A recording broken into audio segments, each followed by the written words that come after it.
দুদু সাহেবের আরেকটা ক্লেম আছে, এনসিপি কে প্রস্তাব করে বাঁচিয়ে দেন। এটা একটা রাজনৈতিক একটি দলের গুরুত্বপূর্ণ পদে থেকে এ ধরনের ফ্ল্যাগ ল্যাঙ্গুয়েজ উনার জন্ম এবং বংশ পরিচয় দেয়। আমি দুদু সাহেব আপনাকে বলছি, আপনাকে না তোমাকে বলছি, চলন্ত থাকলে ড্রাইভার করেন, ওই ড্রাইভারের প্রস্তাব শোষণ করবে। আর যদি ঘরে থাকেন বাথরুমে করেন, আর বেশি প্রস্তাব হলে বিছানায় প্রস্তাব করেন। মির্জা আব্বাস ডিসেম্বর মধ্যে নির্বাচন না দিলে অখণ্ডতা থাকবে না দেশে। জুন আর ডিসেম্বর আমার রাজু ভাইয়া বলছেন কি ব্যবধান। প্রিয় সঞ্চালক আনামুল হক মির ভাই, উপস্থিত আছেন ক্যাপ্টেন রাজু স্যার, আসসালামু আলাইকুম ওয়া রাহমাতুল্লাহি ওয়া বারাকাতুহু। রাজু স্যার, দিন যত যাচ্ছে তত কি ইউনূস সরকারের সাথে বিএনপির কি দূরত্ব বেড়ে যাচ্ছে? আপনি কি মনে করেন না? বা দূরত্ব বেড়ে যাচ্ছে না শুধু এখন, বর্তমান যে সিচুয়েশন ছিল, কিন্তু 9 মাস আগে এই সিচুয়েশন ছিল না, বিএনপি এরকম বক্তব্য ছিল না, কিন্তু বর্তমান যে বক্তব্য আসতেছে। ডক্টর ইউনূস স্যার জাপানে গেছেন, উনি বলছেন যে একটা কথা, যে শুধু একটা দল নির্বাচন চাচ্ছে আর অন্য কেউ নির্বাচন চাচ্ছে না, সেটা বিদেশের মাটিতে বলছে। এখন বিএনপি আবার উল্টা বলতেছে যে একটা মানুষ নির্বাচন চাচ্ছে না। এখন দিন দিন প্রতিপক্ষ হয়ে যাচ্ছে কিনা, দূরত্ব বেড়ে যাচ্ছে কিনা সরকার আর বিএনপির ভিতরে, আর বাকি দলগুলো ধরেন সরকারের সাথে আছে, এরকম একটা মনোভাব প্রকাশ পাচ্ছে কিনা। আর বিএনপি তো ডক্টর রাজু স্যার নির্বাচন চাচ্ছে, এটা তো 17 বছর চাইছে, এই সরকারের আমলও চাইছে।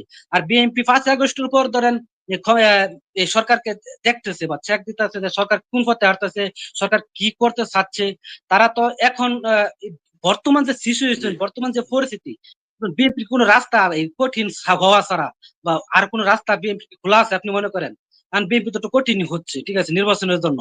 মানে এটার জন্য কি ডক্টর ইউনূস স্যার কি বিএনপি কে শত্রুপক্ষ বানিয়ে ফেলতেছে কিনা, বা দুইটা দ্বন্দ্ব একসাথে করে একটা শত্রুপক্ষ হয়ে যাচ্ছে কিনা?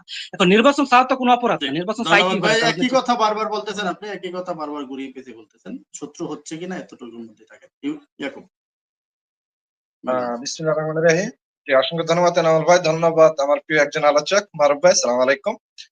মারুফ ভাই, আপনার কাছে আমি 3টা কথা জানবো শুধু। প্রথমত হচ্ছে সালাউদ্দিন চৌধুরী, তো উনি তো বলছে গুম হয়েছিলেন, এক্স্যাক্টলি তো আসলে তো উনি গুম ছিলেন না। সালাউদ্দিন আহমেদ, সালাউদ্দিন কাদের চৌধুরী আরেকজন সালাউদ্দিন আহমেদ, সালাউদ্দিন আহমেদ ব্যাপারে যে বলে যে উনি গুম ছিলেন, এক্স্যাক্টলি যে তথ্য বা যে ভিডিওটা আসছে যার মাধ্যমে ওনাকে ভারতে পাঠানো হয়, উনি হচ্ছে এস আলম গ্রুপের চেয়ারম্যান, এবং সেটার তদারকি করতে চট্টগ্রামের বিপুল সাহা, যিনি আওয়ামী লীগের সভাপতি ছিল, এবং কি ভারতে তার বাসায় গিয়ে একে একে 2বার মিটিং করেছে এই সালাউদ্দিনের সাথে।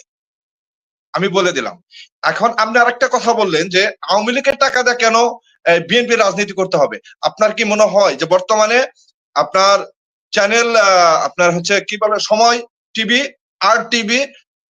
আর টিভি, আরেকটা হচ্ছে আপনার কি বলে অন্য একটা টিভি, যে বিএনপি নেতারা বসছে, এস আলম গ্রুপের চেয়ারম্যান সালাউদ্দিনের ছেলেকে বসানো হচ্ছে, তাহলে কি তারা যাদেরকে নিয়ে আপনারা আলোচনা করছেন যে বিএনপি যারা আলোচনা করছে, তাহলে এরা প্রত্যেকটা হচ্ছে ভারতের এক একটা মানে ফিক্সড করা হচ্ছে তাদের লোক। তাহলে আপনাদের বিএনপি তাদেরকে বাদ দিয়ে কেন নতুনদেরকে সামনে আনছে না এবং নতুনদের রাজনীতি করার সুযোগ দিচ্ছে না, এবং তাদের সাথে যদি এদের দিয়ে যদি এই রাজনীতি করায়, আপনার কি মনে হয় ভবিষ্যতে বিএনপির রাজনীতি বা দল গঠন করা সহজ হবে কিনা এবং জনগণ সেটা গ্রহণ করবে কিনা?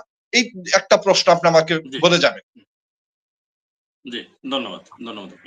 নজরুল ইসলাম বলেন। সম্মানিত সঞ্চালক ভাই, অতিথিবৃন্দ, বিশ্বের যে যেখান থেকে দেখছেন শুনছেন, আসসালামু আলাইকুম। নির্বাচনের ডেট দেবে বিএনপি। নির্বাচনের কমিশন কি পাহাড় থেকে বাদর এসে কর্মকর্তা সহ অফিসে উঠিয়ে নিয়ে গেছে? যত সব গাঁজাগড়ি কথাবার্তা। দুদু সাহেবের আরেকটা ক্লেম আছে, এনসিপি কে প্রস্তাব করে বাঁচিয়ে দেন। এটা একটা রাজনৈতিক একটি দলের গুরুত্বপূর্ণ পদে থেকে এ ধরনের ফ্ল্যাগ ল্যাঙ্গুয়েজ উনার জন্ম এবং বংশ পরিচয় দেয়। আমি দুদু সাহেব আপনাকে বলছি, আপনাকে না তোমাকে বলছি, চলন্ত থাকলে ড্রাইভার করেন, ওই ড্রাইভারের প্রস্তাব শোষণ করবে। আর যদি ঘরে থাকেন বাথরুমে করেন, আর বেশি প্রস্তাব হলে বিছানায় প্রস্তাব করেন। মির্জা আব্বাস ডিসেম্বর মধ্যে নির্বাচন না দিলে অখণ্ডতা থাকবে না দেশে। জুন আর ডিসেম্বর আমার রাজু ভাইয়া বলছেন কি ব্যবধান। আমি রাজু ভাইয়ের কাছে একটা বিশ্লেষণ চাচ্ছি। 3বার আওয়ামী লীগ জাতিকে নির্বাচন হতে বিরত রেখেছে। কাজেই জামাত এবং বিএনপি কেন চায় না যে 3 বার অন্তত পক্ষে আওয়ামী লীগ এবং জাতীয় পার্টিকে নির্বাচনের বাইরে রাখাও? ধরেন যাক যদি বিএনপি জামাত 2টা ছাত্র সংগঠন 2 দল হলো 4 দল, আর আওয়ামী লীগ এবং জাতীয় পার্টি একদল 5 দল। এই 5 দল যদি আওয়ামী লীগকে নিষিদ্ধ করে না হয় 3 বারের জন্য, এই 5 দল যদি আগামী ডিসেম্বরে বা দিনে নির্বাচন করে, আমার ধারণায় অনেক বুথে জাতীয় পার্টি এবং আওয়ামী লীগের বুথ মিলে ফাঁস করবেন। আমার এই ধারণা সত্য না মিথ্যা দয়া করে একটু বলবেন। আসসালামু আলাইকুম। শুনতে পাচ্ছি দাদা, বলেন।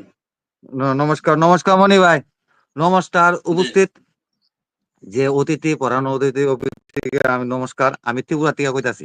মনির ভাই, আমার উপস্থিত একটা অতিথির দ্বারা একটা প্রশ্ন হইল, আজকে খালেদা জিয়া মানে কইল তাইনে আর বেশি দিন বাঁচতো না।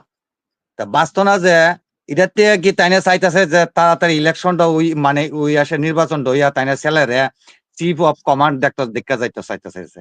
এটা তাইনের মনে খাইস যে তাইনে ডিসেম্বরের মধ্যে যে তাইনে চাইতেছে যে যেমন ইলেকশনটা হোক, উইলে পরে আমি আমার ছেলেরে next prime minister of Bangladesh দেখতে যেতাম। নির্বাচনের কথা বলে নাই খালেদা জিয়া, উনি এখন পর্যন্ত নির্বাচনের বিষয়ে কোনো বক্তব্য দেয় নাই। তাইনে তো সিম্পল, তাইনে তো এটা হয়ে গেছে, তাইনে তার লাস্ট মোমেন্টে তাইনে আর বাঁচতো না, তাইনে জানে, তাইনে নিজের থেকে কইতাছে তাইনে আর বেশি দিন বাঁচতো না। তাইনে চাইতেছে যে মানে নেক্সট তাইনে ছেলেরা দেখা যাইতো প্রাইম মিনিস্টার অফ বাংলাদেশ, এই জন্য তাইনে চাইতেছে ডিসেম্বরের মধ্যে ইলেকশন। কেন তাইনে জানতেছে যে আমার সময় আর বেশি দিন নাই। ঠিক।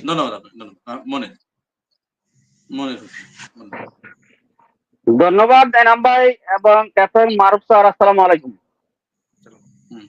বাংলাদেশে ভারতে যে অতি অনতি বিলম্বিত নির্বাচন চাচ্ছে তার 3টি কারণ হচ্ছে, বাংলাদেশের বিডিও চেয়ারম্যান তুর্কি সফর করেছেন এবং তুর্কিরা চাচ্ছে যে, এবং তুর্কির সাথে আলাপ আলোচনা চলছে যে বাংলাদেশে তুর্কিদের অস্ত্রের ফ্যাক্টরি হবে এবং লালমনিরহাট বিমানবন্দর এবং তিস্তা ব্যারেজ চীনকে দেওয়া হবে।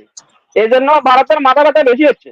জনত বিলম্বিত যদি নির্বাচন হয়ে যায় তাহলে নির্বাচিত সরকারের সাথে ওনারা নেগোসিয়েশন করবেন, কিন্তু ইউরোপের সাথে কোনো নেগোসিয়েশনে মনে হচ্ছে ওনারা কিছু করতে পারবেন না। এই জন্য ওনারা কত জলদি নির্বাচন পাচ্ছেন। এখন কাকতালীয় ভাবে বিএনপিও ডিসেম্বরে নির্বাচন পাচ্ছে, যে ডিসেম্বরে নির্বাচন দিতেই হবে। এখন আমাদের রাজনীতিবিদদের দেখেন, ডেট গড়ার যে একটা সুযোগ হয়েছে, সংস্কারের যে সুযোগ হয়েছে, কিন্তু রাজনৈতিক দলগুলো তো নিজেদের কোনো সংস্কার করে না।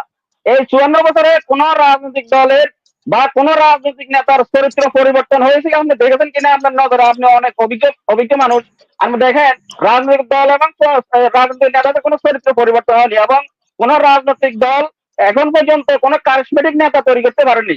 কিন্তু নেতারা, রাজনৈতিক দলগুলো নেতা তৈরি করে না, ভালো নেতা তৈরি করে না, ওনারা তৈরি করে চাঁদাবাদ, সন্ত্রাস।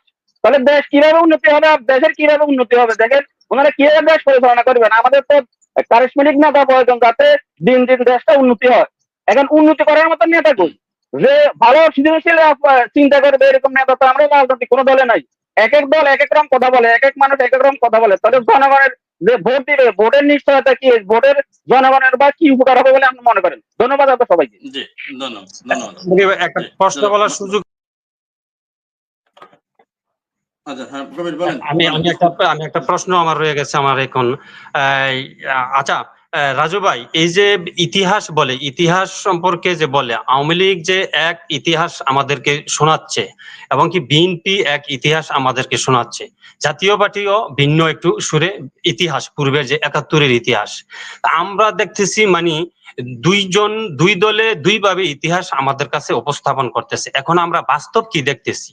বাস্তব দেখতেছি এই দলের কথাগুলা এরকম, আবার অন্য দলের কথাগুলো আরেক রকম। যেমন এই স্বৈরাচার শেখ হাসিনা বলছে যে জিয়া খুনি এবং কি তার কবরস্থানও এখান থেকে সরিয়ে দিতে চাইছিল, এবং কি এই বিএনপির পক্ষ থেকে তারা বলতেছে যে এই যে শেখ মুজিবুর সাহেব কোনো বক্তব্য দেন নেই, তিনি ছিলেন করাচিতে বা লাহোরে আর পাকিস্তানে ছিলেন। হ্যাঁ, এই যে দুইটা ইতিহাসের মধ্যে আমাদেরকে যে ইতিহাসটা শোনাচ্ছে, মানে আমরা কোনটা সঠিক ধরবো? আমরা কি বাস্তব যা দেখছি তার থেকে পর্যালোচনা করে নিব, আর নাকি কোনটা বিশ্বাস করব? আর একটু কথা, এই যে এই মেয়র ইশরাক সাহেবের ব্যাপারটা, ওই যে স্লোগান দিল, আপনি শুনছেন কিনা জানি না, যে এই যমুনা রে যমুনা তোর ইট মিট খুললানি মুখে এরকম একটা স্লোগান দিচ্ছে। আপনি কি জানেন এইখানে এই আওয়ামী লীগের লোকজন ছিল এবং কি আমার চিনা জানা আমার এলাকার থেকে পল্টনে গেছে আওয়ামী লীগের লোকজন এই স্লোগান গুলা দিচ্ছে? আপনি কি জানেন এই ব্যাপারে?